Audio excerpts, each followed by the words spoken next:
Hey everybody, welcome back, and this is Ed from the Whiskey Tangent Podcast, here with another Whiskey Short, and joining me as always is Scott. Hey everybody. And joining us today is a very special guest that we've had on before. He was our original fan in Afghanistan, Brian. Hey, thanks for having me back, guys. Hey Brian. Last time Brian was here, we did the Viking whiskeys, which came out 2 weeks ago, as Brian continues to lead us on our international whiskey journey. He is our world whiskey sommelier. Yeah, you know I don't speak French words like that. So that was a fascinating experience. I can't even tell you about it or articulate it right now. No, we can't because we're just so flabbergasted by how awesome it was. How awesome it will be. I mean, it was. We're here with a very special reboot, and Scott's going to tell you what that is. Yeah, so Brian, of course, regales us with whiskey every time he comes here, and this is another expression that he's brought for us to taste. We did its baby brother, but now we're going to taste the Barrell Seagrass Gray Label. Bonus short. Yeah, it's a limited release, Scott. This one is bottle number 6199. It's cask strength, 133.34 proof, and the age is pretty old. Yeah. Old, not legal enough, for other things, but for whiskey, it's amazing. 16. Wow. She was 16 years old. Leave her alone, they said. It's a felony. It's a felony. All right, so I have a description from their website. It's just 2 paragraphs, and then we'll get the stats and tasting notes also from them, which are always fun, and we'll taste it. The foundation of Gray Label Seagrass began with 2 groups of 16-year-old 100% Canadian rye barrels, one with bright citrus and crisp green apple notes, and the other with earthy spearmint notes. A portion of the first group was finished in apricot brandy casks. Some of the second group was finished in Martinique rum barrels, and a blend of the first and the second groups was finished in Malmsey Madeira barrels. When each set of secondary maturation flavors peaked, the casks were pulled and slowly married into the final blend. This deeply mature whiskey has a classic, grassy aroma reinforced by the equally iconic fresh notes of aged rum agricole. On the palate, the oily rye is complemented by the oxidative, nutty Madeira character that also balances its richness with exuberant acidity. The apricot brandy casks splash bright, sometimes tropical fruit over the finish before it fades to reveal the maritime minerality that lends this whiskey its name. This is from Barrell? It is. I think they did a much better job there than some of the oratory, alliteration, and metaphors and adverbs. Yeah, just wait for the tasting notes, which we'll do later. I'm just giving credit. Our relationship with Barrell is like kind of an unrequited love. It is. We love Barrell, and they don't love us. They don't love us that much anymore. But hey, we got to be true to who we are. Yeah, they originally did send us lots of stuff. Regular Seagrass, which we'll actually taste after this, just to compare. But the MSRP of this is $160. Which I don't believe that's what you pay for it. I don't know, Brian. How much did you pay for it? I paid $150. $150. Yeah. Oh, wait. I think the MSRP is $250. Yeah. So the MSRP, if you buy it from Barrell Craft Spirit on their website, it's $160. But I saw it in Total Wine for $260. Right. That's what I was going to say. Yeah. And I remember before I even had a podcast, the first Gray Labels were just coming out. Yeah. And they were already $220, $230 there. And I remember thinking to myself, well, I'll never taste a Gray Label. Yeah, right. You're welcome. When I was doing my $40 bottles back then. I know. We do have Brian to thank for this. Right, because that's when Booker's was 80 and McKenna was 32 and Eagle Rare was 29 or 30. So, yeah, it was like a different world 6 years ago. Also, I saw the gold, if you just want to know, for $520. Right next to the Gray Label. I mean, that's incredible. I can't believe it's twice as good as a Gray Label. That's what I always do when it comes down to stuff like that. Like, I'll drink it if you buy me a shot, but to me, what else can we have? So thank you, Brian. You got a great deal in it too. I mean, I feel like it's a blue light special at Kmart, like $150. Holy crap! Like, good job, man. Sometimes it's who you know. And it was a Private Barrel, I think. Oh, for this, I believe. Okay, really? There's one group I belong to. Gotcha. All right, so let's give this a taste. Yeah. So the first we're going to taste is the Gray Label. Yeah, because we've never had that. Brian's never had it either. That's right. We were surprised it wasn't open. We actually popped the bottle. Oh, wow. I mean, it smells like grass. And like, I don't know, apricots maybe? Like it smells like the skin of fresh apricots or nectarines or something like that. You getting any honey? Honey? Yeah, sure. absolutely. Honey all over it. Sure. A bit of like a little like peppery note, like maybe white pepper. It's very complex to me. I'm having a real trouble picking out individual things yet. I like the nose. It's pleasant. Getting a little citrus on the end, like a grapefruit. Oh, Okay. Like a bittersweet No, I'm thing. thinking like a pink one, like one of your sweeter grapefruits. Okay. I'm going to give it a taste. I didn't get much on the nose, and I feel like I failed. We are just coming back Wow. from our hiatus. That's tasty. Oh, wow. Wow. It's like a spicy, Wow. minty, a bit of anise. It's really potent. Holy damn. Feel the whole 133, I'll say that. Certainly do. Very much more herbaceous on the palate than on the nose.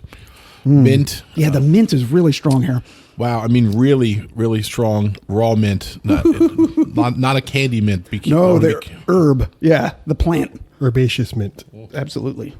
I'm going to put a little bit of distilled water in it. See what that does. It's 133, so it can take a lot. Like your mom, Trebek.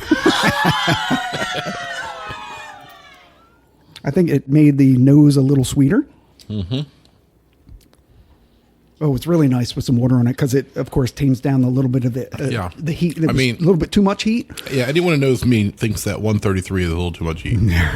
Which is why I would put this on a globe and walk away from it for about 2.5 minutes and then come back to it. I thought you were about to say a couple days. No, Come back to it in a couple days. Yeah, if you cut this in half, it's still almost a whiskey. Right. No, really, if you cut it down to like, I don't know, by a third, you'd still have a pretty good whiskey here, like around 95 or something, right? Well, I mean, people drink their 80 proof with ice in it, right? And that's going to bring it down to in the 70s or upper 60s.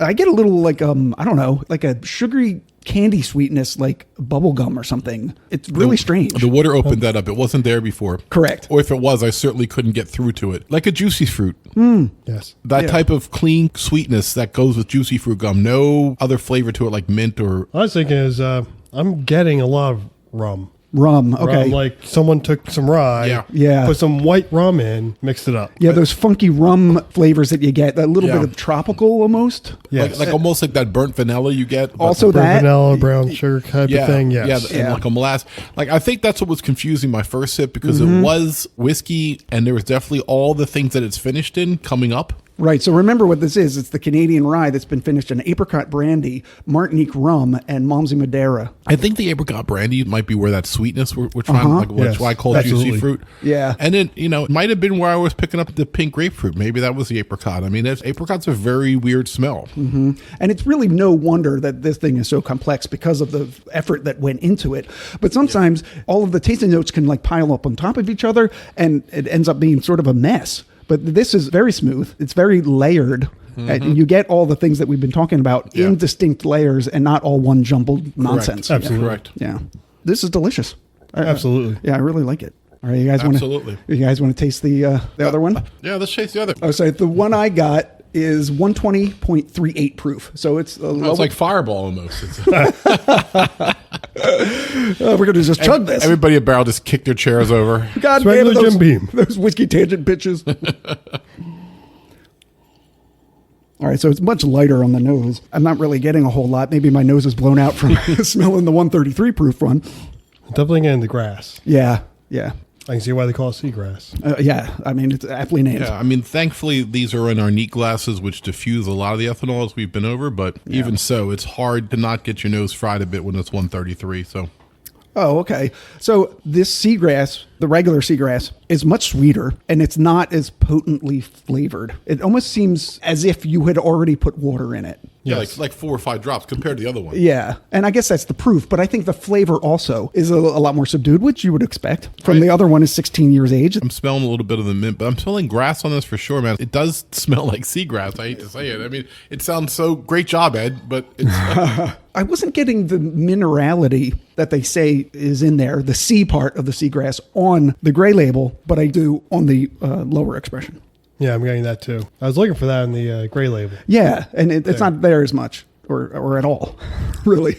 once you put some water into the seagrass, Oh, it's so good, though. you get a lot of traditional rye notes, pepper, also like oak and vanilla. I mean, I know being that it's Barrel, it should be like a vanilla shortbread cookie left on the windowsill in the spring so the sun can gently bake the edges of it. But Yeah, so while we're on the subject of their tasting notes, let's go through the notes for the Gray Label.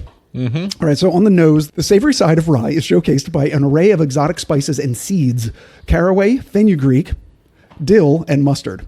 Rye toast, grilled cornbread, and roasted taro root give it a bready depth. The rum agricole barrels bolster the spirit's innate grassy notes of cucumber peel, black olive, and mulch, and the oak itself is expressed by tobacco, coffee, and cinnamon. That was all the nose. Yeah, I've now determined that what I do wrong is I try to just say what I smell. Where if I just listed 5 cool things, I'd sound badass. Shade.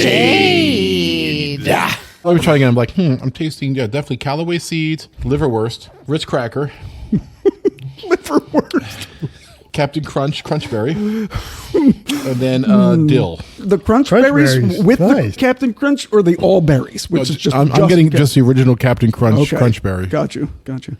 A totally delicious cereal. Yeah. On the palate, extremely oily, displaying notes of peanut, coconut, and tea tree oils, growing creamier with soy milk and cocoa butter. A bright lemonade note buoys the nutty sunflower seed in a nod toward the Madeira barrels, whose influence expands into grapefruit peel, verjus, and gravel.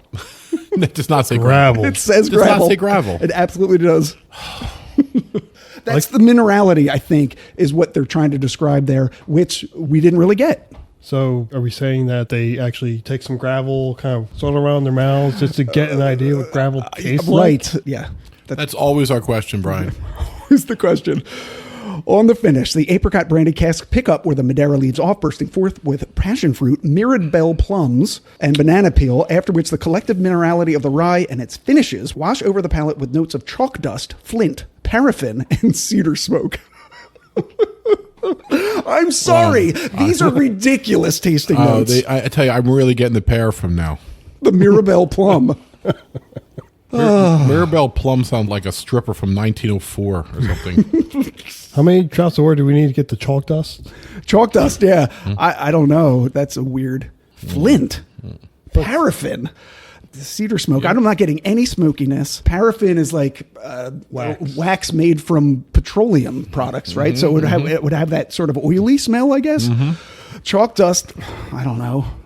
A taste of chalk dust? I mean, I was a teacher for 27 years. I know what chalk dust tastes like. Yeah. You getting that? Yeah, now you mention it. Sure. It's all over my throat. And just to say, I'm getting cedar, not cedar smoke. I absolutely can see cedar, not the smoke part, but it tastes a little bit like cedar smells. I mean, I don't know what cedar wood itself tastes like, but I don't want to know what it's. Yeah, I'm not licking any cedar. Correct. So, what do you guys think about the difference in price between these two, and is the Gray Label worth the bump up? Like, I think it's worth $150 what you pay for, Brian, but I wouldn't pay $250 for it over the regular Seagrass. Absolutely not. Yeah, $150. I'm happy what I spent on it. Yeah, I wouldn't spend any more. Yeah, I agree 100%. It's definitely, with all the whiskeys we've tried, if anyone's worth $150, it's this one. Yeah. When you compare it to what other 150s, the little books, Blood Oath is there now. But, I'll be the first one to admit, it's just too much for me. Like, I don't need 133 proof whiskey. I understand I can play with it. I can put water on it. But at some point, I have to drink it, right? Yeah. Like, I have to be able to drink it. And if I'm going to cut it down to 115 or something, then why not just go out and get the regular Seagrass? Yeah, the regular Seagrass at 120, put a globe on it and drink it at 110. That's what I would do. I'm not normally interested in the super high proof ones anyway. To me, I have to work too hard to get the flavors out of it. Like, that first sit was so much. It was a wall of flavor, and I give them a lot of credit for creating it. But until I put water in it, I really didn't enjoy it. And once again, I'm the biggest person who says that. Give me a little bit more proof that I can play with, but be careful what you wish for. Yeah. So I feel like it's like a Shark Tank, and for that reason, I'm out. Brian, what do you think? You bought it? Your final thoughts? Well, I really like it. I think it has a lot of things going for it. But because it has a lot of things going for it, this is like a one sip a night. Yeah. I'm not going to drink 2 drams of this. No. One. Yeah. I'll be on something else. Or it's your last one of the night, like a little... Right, because it's so flavorful and where your palate's a little deadened. Yeah. You have this right before you go to bed. Yeah, right. Or just take it to bed with you. Just drink it slightly inclined. Make love to it. Might fall right to sleep. Yeah. Brown chicken, brown cow. So, once again, I've never drank a barrel product that I thought was bad. Nope. Overall, what they do with their products is unprecedented in the blended whiskey industry. Yeah, agreed. All right, so I want to really thank Brian for bringing this out. Yeah, thanks, for man. coming back to do this with us. Thanks for having me. Scott, last thoughts? No, that's it. I like both of them. I think the prices, what you can buy in the store, like I said, no. But I did go on their website, and it was $159.99 with maybe $15, $20 shipping. Right. If you want to try Gray Label, you can get it for about $180 according to Scott. All right. Well, shipping and stuff. Right, with shipping. Yeah. All right. So for the Whiskey Tangent Podcast, I'm Ed. I'm Scott. I'm Brian. Drink what you like, everybody. Cheers. Later.